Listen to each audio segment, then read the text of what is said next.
Haïti, ton nom résonne comme un cri de liberté dans le cœur de chaque Africain conscient. Tu as été la première nation à dire au monde, non, nous ne sommes pas des esclaves, non, nous ne sommes pas des objets, nous sommes des hommes libres. Et ce jour-là, mes frères, mes sœurs, tu as ouvert la voie à tous les peuples opprimés du monde. Oui, avant même que beaucoup d'Africains n'osent rêver de liberté, Haïti l'a vécu. Avant que le mot indépendance ne prenne sens sur nos terres. Alors les amis, je vous invite à prendre le temps s'il vous plaît et regardez attentivement cette vidéo, regardez cette vidéo jusqu'à la fin.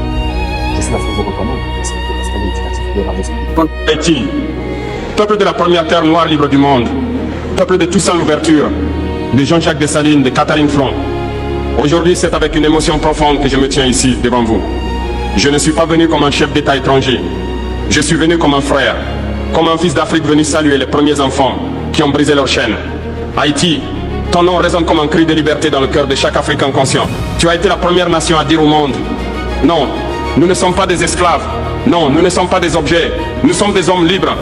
Et ce jour-là, mes frères, mes sœurs, tu as ouvert la voie à tous les peuples opprimés du monde. Oui, avant même que beaucoup d'Africains n'osent rêver de liberté, Haïti l'a vécu. Avant que le mot indépendance ne prenne sens sur nos terres, Haïti l'avait déjà écrite avec le sang de ses fils et de ses filles. Et pourtant, 2 siècles plus tard, le monde tente encore d'humilier Haïti. On la montre du doigt, on la salit, on la fait souffrir. Parce que Haïti leur rappelle une vérité insupportable. Le peuple noir s'est libéré sans permission. Haïti, toi qui as brisé les chaînes de fer, on t'a ensuite entouré de chaînes invisibles. La dette, la faim, la corruption imposée, la déstabilisation orchestrée. Mais aujourd'hui, je viens te dire ceci. L'Afrique ne t'a pas oublié. Le Burkina Faso ne t'a pas oublié. Et moi, Ibrahim Traoré, je t'étends la main de l'Afrique renaissante. Oui, frères et sœurs, l'heure est venue de renouer le fil brisé entre l'Afrique et Haïti. Car nous ne sommes pas séparés par l'océan. Nous sommes unis par le sang, par la mémoire et par la douleur. Haïti, ton histoire est un cri sorti des entrailles de la terre. Un cri d'hommes et de femmes arrachés à l'Afrique, jetés dans les cales des bateaux comme du bétail, et qui ont refusé de mourir esclaves. Ils ont chanté malgré les chaînes. Ils ont dansé malgré les fouets. Et un jour, ils ont dit, assez.